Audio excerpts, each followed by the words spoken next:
जय जय गुणवंत बाबा। पिछले वीडियो में हमने देखा कि गुणवंत बाबा की जो माता है वो गुजर जाती है। गुणवंत बाबा सिर्फ 8 साल के थे। गुणवंत बाबा पर जैसे दुखों का पहाड़ टूट पड़ता है। अभी हम आगे की जानकारी जानने वाले हैं। अब हमारा तीसरा अध्याय शुरू होने वाला है। श्री गुणवंत देवाय नमः। गुणवंत महापुराण अध्याय तीसरा। श्री गणेशाय नमः। श्री सरस्वती माताय नमः। श्री गुरुदेव गुणवंत देवाय नमः। ओम नमो जी ब्रह्मा विष्णु महेशा, पाव पड़े है दास गणेशा। गुणवंत पुराण लिखन की आशा, पूर्ण करो जगदीश्वर जगदीशा। आप तो संसार के स्वामी हो, जो चाहे कर सकते हो। अज्ञान हटाकर मन में मेरे ज्ञान आप ही भर सकते हो। उपकार इतना कीजिए, बालक में नादान हूँ। अनपढ़ मेरे माता पिता, मैं अनपढ़ की संतान हूँ। है मन में जो कामना, पूर्ण कीजिए करो जी दीनानाथ। सफलता का वर दीजिए, स्नेह से रखिए शीश पर हाथ। अंत समय तक साथ हो, आनंद हो उल्लास हो। गुणवंत पुराण लिखूं मैं जब तक मन मंदिर में निवास हो। कई दिन माता के याद में रोते बिलखते गुणवंत रहे।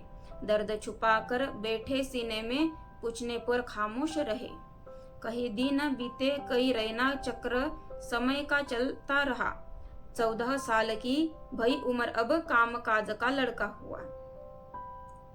हर काम करे चतुराई से, सबका ही मन जीत लिया। हिम्मत वाला मर्द गड़ी है, सबके दिल को खुश किया। काश्तकार हर कोई भाई मामा के घर जाते थे। काम करने हेतु सब ही गुणवंत को बुलाते थे। हर काम में ईमानदारी मेहनत ही रंग लाई थी। काश्तकारों से गुणवंत ने बड़ी मोहब्बत पाई थी। गुणवंत बाबा सुलामाई के याद में बहुत दिन दुखी थे। फिर वो 14 साल के हुए, फिर उन्होंने काम करना शुरू कर दिया। और फिर जो काश्तकार थे वो भी उनको घर पे आके उनको बुलाते थे काम करवाने के लिए। और गुणवंत बाबा है जो वो मेहनत से ईमानदारी से काम करते थे, इसलिए वो काश्तकार भी खुश थे। बड़ी मोहब्बत पाई है। नेकी ईमानदारी तो दुनिया से अब मिट गई। हर चीज में है मिलावट, उल्टी सारी रित भई। बेच कर ईमान अब बदल गया इंसान है। खामोश बैठा देख रहा हैरत में भगवान है। दास गणेशा कहते हैं कि अब आजकल की जो दुनिया है इसमें तो ईमानदारी में सब कुछ मिलावट ही चल रही है। जो भी कुछ है उसमें सब मिलावट ही हो रही है, ईमानदारी जैसे कुछ है नहीं। और ये सब होते हुए भी भगवान क्यों चुप बैठे हैं, क्यों देख रहे, खामोशी से क्यों देख रहे। बनाकर इंसान को अब मैं पछता रहा हूँ। भगवान बोलते हैं बनाकर इंसान को अब मैं पछता रहा हूँ। दुनिया चलाने वाला मैं खुद गोता खा रहा हूँ। रख कर गीता पर हाथ, इंसान झूठ पर झूठ बोलता है। जीत होती है अन्याय की, अरु न्याय फांसी पर चढ़ता है। बदल गया इंसान तो हम भी बदल सकते हैं। भगवान कहते हैं अगर इंसान बदल चुका है तो हम भी बदल सकते हैं। ईश्वर कहे लाकर भूचाल को पल भर में कुचल सकते हैं। पर हमसे भी बढ़कर अवलियां संत भूमि पर आए हैं। कुदरत भी है दास उनकी, वह ब्रह्मांड पर विजय पाए है। उनके ही प्रतापों से यह दुनिया चलती है। उनके ही एक इशारे से हवा भी रुख बदलती है। इसलिए कहता हूँ भाई, संत चरण रज है सुखदाई। चंदन है माथे पर लगाओ, सारी परे हटे कठिनाई। दास गणेशा कहते हैं कि इसलिए मैं कहता हूँ कि संत चरण में आप रहो। अगर आप संत चरण में रहोगे तो आपके जो भी कुछ दुख है, कठिनाइयां है, वो सब कुछ हट जाएगी। भगवान भी स्वयं संत के अधीन है। आओ सुनाओ किस्सा तुम्हें जो बहुत प्राचीन है। दास गणेशा अब हमें एक किस्सा सुनाने वाले हैं। संत तुकोबा का कीर्तन चला। आई वहां पर एक अबला, जीवित कर दो मेरा यह बालक, तब मानो तुझे भगवान भला। वह अबला संत तुकोबा जी को कह रही थी कि मेरे बालक को आप जीवित करो, तभी मैं आपको भगवान मानूंगी। पंढरीनाथ जोड़ू में हाथ, इस अबला पर उपकार करो, जीवन दान दो इस बालक को, माता का उद्धार करो। दास गणेशा कहते थे, पंढरीनाथ आपको मैं हाथ जोड़ता हूँ, इस बालक को आप जीवित करो, इस माता का आप उद्धार करो। सजीव होकर बालक नाच करे कीर्तन में, दौड़ पड़ी है माता संत तुकोबा के चरण में। सजीव होकर बालव जो बालव जीवित नहीं था, वो जीवित होकर उस कीर्तन में नाचने लगा, झूमने लगा। और ये सब देखकर वो जो माता थी वो दौड़कर भगवान जी के उन्होंने चरण पकड़ लिए। उन्होंने जाकर तुरंत ही उस तुकोबा जी के चरणों में वो जाकर गिर गई, उन्होंने तुरंत पकड़ ली। ऐसे दास गणेश हमें एक किस्सा सुना रहे। ईमानदारी सुलामाई ने गुणवंत को सिखलाई है, दुनियादारी की 4 बातें समझाकर बतलाई है। काम चोर तुझे कहे ना कोई, मेहनत की रोटी खाना तू, मेहनत का फल सबसे मीठा, बात समझ में लाना तुम। सुलामाई ने गुणवंत बाबा से कहा था कि ईमानदारी से तुम काम करना, मेहनत की रोटी खाना, मेहनत का जो फल है वो मीठा होता है। भतीजे को समझ है सारी आई, अब काहे की देरी, कर दूं ब्याह तुरंत मैं इसका, मंशा यही तो मेरी है। मामा जी कहने लगे कि भतीजे को मेरे सब बातों की समझ है, अब मैं उन भतीजे का मैं ब्याह कर देता हूँ। परतवाड़ा समीप एक देहात नारायणपुर नामक ग्राम है। संपतराव धाकड़े की कन्या मन करना जिसका नाम है। ब्याह करवाया दोनों का, उपस्थित सारे सज्जन थे। पाव पड़ी अब बेड़ियां अरु समाज के बंधन थे। बचपन में शादी होती थी, यही पुरानी रीति थी। समझ आने तक दुल्हनिया अपने पिता के घर रहती थी। पहले जमाने में जब छोटे छोटे थे, बचपन में शादी हो जाती थी और जो दुल्हन है वो अपने माता पिता के ही घर में रहती थी। गुणवंत बाबा का मन करना नामक युवती से ब्याह हो जाता है और वो उनके माता पिता की यहाँ ही रहती है। हाथ हुए है 2 के 4, चिंता मुझको लागी है यार, खूब कमा कर लाना है, गुणवंत करने लगे विचार। अब गुणवंत बाबा विचार करने लगे कि 2 के 4 हाथ मेरे हो चुके हैं, अब मुझको चिंता लगी है, मुझे खूब कमाना है, खूब कमा कर लाना है। एक दिल्ली के सज्जन लाखनवाड़ी किए प्रस्थान, चलो मेरे संग दिल्ली सबको करे आह्वान। एक दिल्ली के सज्जन आए थे, एक दिल्ली के सज्जन लाखनवाड़ी आए थे। उन्होंने कहा कि मेरे साथ दिल्ली चलो, मैं आप सबको वहां पर काम दूंगा, इसलिए वो ऐसे कह रहे थे।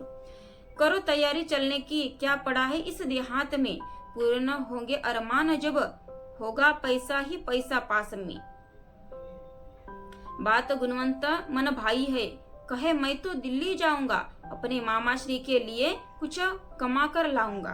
फिर गुणवंत बाबा ही दिल्ली जाने के लिए तैयार हो चुके थे। वो बोल रहे थे कि मैं भी दिल्ली जाऊंगा, मामा श्री के लिए कुछ पैसे कमा कर लेकर आऊंगा। बहुत उपकार किए हैं मुझ पर, अब तो मेरी बारी है, मामा मामी की सेवा में बीती उम्र सारी है। माँ बाप का प्यार दिया, बड़े नाज से पाला है, रखो उन्हें खुशहाली में, संग ऊपर वाला है। आज्ञा लेकर मामा श्री की दिल्ली को प्रस्थान किया। फिर मामा की आज्ञा लेकर वो दिल्ली चले गए। साथ लिए पेटी बिस्तर, कुछ जरूरत का सामान लिया। हिंदुस्तान इंडस्ट्रीज में मन पसंदीदा काम मिला, ईमानदारी वफादारी का गुणवंत को इनाम मिला। एक दिल्ली की एक हिंदुस्तान इंडस्ट्रीज कंपनी में गुणवंत बाबा काम करने लगे। तेरे आने से शोहरत आई, 10 गुना बढ़ी है मेरी कमाई, मालिक कहे गुणवंत को, अभी कभी छोड़ मुझे ना जाना भाई। जब से गुणवंत बाबा गए तब से हिंदुस्तान इंडस्ट्री कंपनी में 10 गुना कमाई हुई थी, 10 गुना वो कंपनी बढ़ गई थी। इसलिए उसके जो मालिक थे, उस कंपनी के जो ओनर थे, वो गुणवंत बाबा को कहने लगे कि तू मुझे छोड़कर ना जाना, तुम्हारे आने से मेरी जो कंपनी वो 10 गुना बढ़ गई है। सभी के मन को जीत लिया, निर्मल मन वह चंगा था, जुटवाई बहुत धनराशि, वह नेक खुदा का बंदा था। सज्जन संगत जूटी, बात न भाई मन को खोटी, हर्ष आनंद से रहना था, खा करके बेसन रोटी का स्वाद उन्हें अति मन भावन प्यारा था। क्यों नाहक का फिजूल खर्चा कम पैसों में गुजारा था। गुणवंत बाबा ज्यादा खर्चा नहीं करते थे, कम पैसों में ही गुजारा करते थे और कम ही खर्च करते थे। खूब कमाकर नाम कमाऊंगा, यही तमन्ना दिल में थी, ग्राम त्याग कर विश्व प्रभु ने बात कही महफिल में थी। मन पसंदी का काम मिला, बड़े लगन से करते थे, जरूरत के लिए पैसा खर्चे, वही फजूल खर्च से डरते थे। खत लिख कर मामा जी को हाल कुशल सब बतलाया था, भेज दिए कुछ पैसे भी, धीरज प्रभु ने बांधा था। मामा जी को भी उन्होंने खत लिखा और मामा जी को भी कुछ पैसे उन्होंने भेज दिए थे। जरूरत पड़े तो कह देना, भेजूंगा मनी ऑर्डर में, संकोच न करना मामा कभी, करूँ आपका आदर में। और उन्होंने खत में लिखा कि आपको जब भी पैसों की जरूरत पड़े मुझे आप बोल देना, मुझे आप खत भेज देना, मैं आपको मनी ऑर्डर भेज दूंगा। नैन भिगोकर मामा जी कोने में बैठे रोते थे, तस्वीर प्रभु गुणवंत की सीने से लगा के सोते थे। गुणवंत बाबा की तस्वीर मामा जी सीने से लगाकर सोते थे और उनको गुणवंत बाबा की ऐसी बातें पढ़कर रोना आता था। बहना का यह पुत्र मुझे सगे बेटे से बढ़कर है, जान छिड़कता है मुझ पर, कोई ना ऐसा जग भर में है, काम किया नेकी से खूब धनराशि जुटवाई है, मन करना को खबर लगी, मन ही मन हर्षाई है। फिर गुणवंत बाबा ने बहुत काम किया और बहुत सारी धनराशि उन्होंने इकट्ठा की, जमा की। फिर इस बात का मन करना जो गुणवंत बाबा की जो पत्नी थी उनको खबर लगी और वो भी मन ही मन में खुश हो रही थी। दामाद जी बड़े होनहार है, संपत जी सबको कहते थे, फूले न समाये दिल में, वह नारायणपुर रहते थे। जो मन करना के जो पिता थे उनको भी बहुत खुशी हो रही थी। वो कहते थे मेरे दामाद जी बहुत ही होनहार है, ऐसे वो कहते थे। खत भेजकर दिल्ली में गहनों की बात बताई, खत भेजकर दिल्ली में गहनों की बात बतवाई थी, कई सियानी मन करना, मन ही मन ललचाई थी। हर लड़की को गहनों की दिल से चाहत होती है, हर लड़की को गहनों की दिल से चाहत प्यारी है, श्रृंगार बिना सुहागन बेनूर लागे वह नारी है। भेज दिए है पैसे कुछ संदेश दिया था चिट्ठी में, देख कर खर्च करना, कुछ बचाए रखना मुट्ठी में। जो संपत पिता थे उन्होंने गुणवंत बाबा जी को खत भेजा था कि अभी मन करना है, उनको कुछ गहने बनवाना है, तो इसलिए आप पैसे भेज दीजिए। तो गुणवंत बाबा ने उनको पैसे भेज दिए और बोला कि आप देख कर खर्च करना, बहुत ज्यादा खर्च नहीं करना, कुछ पैसे आप मतलब संभाल के रखना।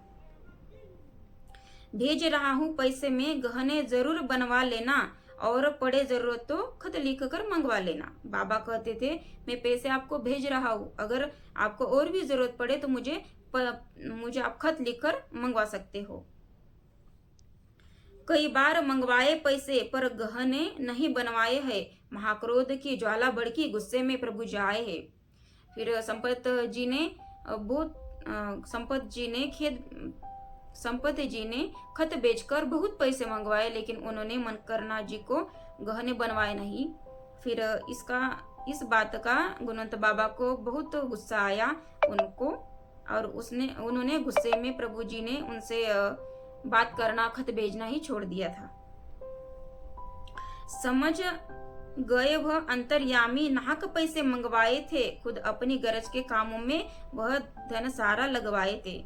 बाबा जी को समझ में आया था, वो तो अंतर्यामी थे, उनको समझ में आया था कि उन्होंने ये सब पैसे अपनी खुद की गरज के कामों में लगवाए हैं और उन्होंने मन कर्मणा जी को गहने नहीं बनवाए हैं। इस कारण ही गुणवंत रूठे अपने ससुराल वालों से, नहीं जवाबी खत भी भेजे कई महीने सालों से। गुणवंत बाबा जी को इसी बात का गुस्सा आया था और उन्होंने बहुत सालों तक उनको खत भेजे नहीं और उनका कुछ जवाब भी उन्होंने खत में नहीं दिया था। 5 साल रहे दिल्ली में, याद मामा को तड़पाती थी, बहना का वह लाल प्यारा मूर्त सामने आती थी। आओ गुना आंगन है सुना, तुझे देखे बिना चैन नहीं आए, तुरंत आओ काम छोड़कर फिर वापस भला तू चला जाए। मामा जी को गुणवंत बाबा जी की याद आ रही थी तो उन्होंने खत भेजकर गुणवंत बाबा से कहा कि मुझे अब आपकी बहुत याद आ रही है, तो आप जल्दी से चले आओ। दर्द भरा एक खत जो मामा जी ने लिखवाया था, तुरंत गुणवंत प्रभु को लाखनवाड़ी बुलवाया था। मामा जी ने एक दर्द भरा खत गुणवंत बाबा जी को लिखा और उनको तुरंत लाखनवाड़ी आने के लिए बोला था। अभी आगे की जानकारी के लिए वीडियो को लाइक और सब्सक्राइब करें और ऐसी ही गुणवंत बाबा की महिमा अगर आपको अच्छी लगती हो, अगर आपको और भी सुनना हो तो आप वीडियो को लाइक और सब्सक्राइब करें, शेयर करें। जय जय गुणवंत।